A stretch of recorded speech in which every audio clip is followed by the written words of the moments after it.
Welcome to the channel.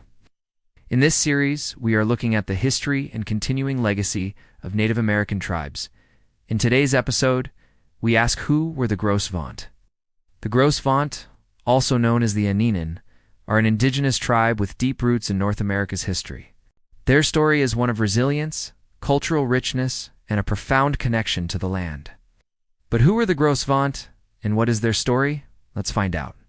The term Gros Ventre was used by early French traders and roughly translates to big belly. This was likely a misinterpretation of their sign language and is not their true name. They refer to themselves as the Indigenous, or white clay people. Their traditional territory spanned a vast expanse, from the Great Lakes region to the northern parts of Montana.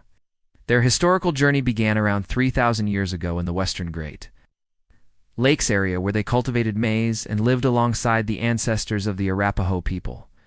Archaeological evidence points to a complex society that thrived along the Red River Valley, present-day Minnesota and North Dakota. Here they developed a distinctive culture that would shape their identity for centuries. Another tribe, the Ojibwe, invaded their lands. The Gros Ventre felt the pressure of this advance and began migrating northwards around the early 18th century. Oral history suggests that they moved to the upper Missouri River Valley. Some believe that it was near Devil's Lake that the larger tribes split, giving rise to the distinct Arapaho and Gros Ventre tribes. This separation is a pivotal point in their history, marking the beginning of their distinct identities. During this time, the Gros Ventre transitioned from a more settled agrarian lifestyle to becoming nomadic hunters. This shift was likely influenced by the introduction of horses in the mid-18th century, which profoundly impacted their way of life. The horse allowed them to hunt more efficiently and adapt to the vast open spaces of the Great Plains. When early Europeans first made contact around 1754, the Gros Ventre were found across the Canadian prairies.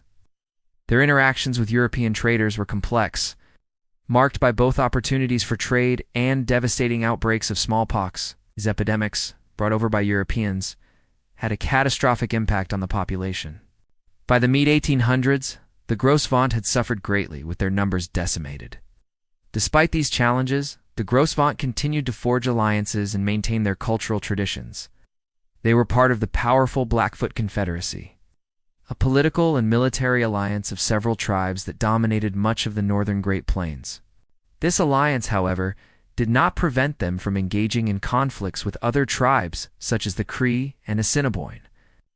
Yet despite historical hostilities, the Gros Ventre and Assiniboine eventually found common ground.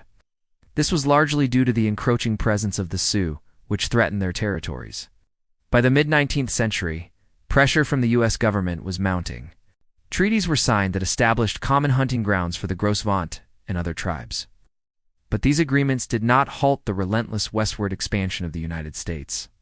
The discovery of gold in the Little Rocky Mountains in 1862 intensified the situation. As more settlers arrived, the Gros Ventre were pushed further west. Finally, in 1888, they were relocated to the Fort Belknap Reservation in northern Montana. This reservation was a starkly smaller tract of land compared to their ancestral territories. This forced cohabitation with former enemies presented new challenges, but it also fostered a unique shared destiny. Throughout their history, the Gros Ventre people held deep spiritual beliefs. They traditionally looked to the one above, a supreme being, as the ultimate source of life and creation. Central to their religion were two sacred medicine bundles, the flat pipe and the chief medicine pipe. These bundles were believed to be direct links to the supernatural and were used in ceremonies, especially in the spring, to seek blessings and guidance. The sun dance, or sacrifice dance, was another principal tribal ceremony. However, its practice largely disappeared in the late 1880s, when most of the tribe converted to Catholicism. Despite the suppression of some of their traditional practices, the Gros Ventre's rich oral traditions survived. They excel in beadwork and quillwork, creating intricate designs that often depict their history and spirituality. Their deep respect for the buffalo, which provided them with sustenance, clothing, and shelter, continues to be a vital aspect of their culture. Today, the Fort Belknap Indian community, comprised of the Gros Ventre and Assiniboine, works to preserve their language, history, and culture. They've achieved significant legal victories and continue to engage in economic development and environmental protection on their reservation. The story of the Gros Ventre is one of resilience, cultural richness, and a profound connection to the land.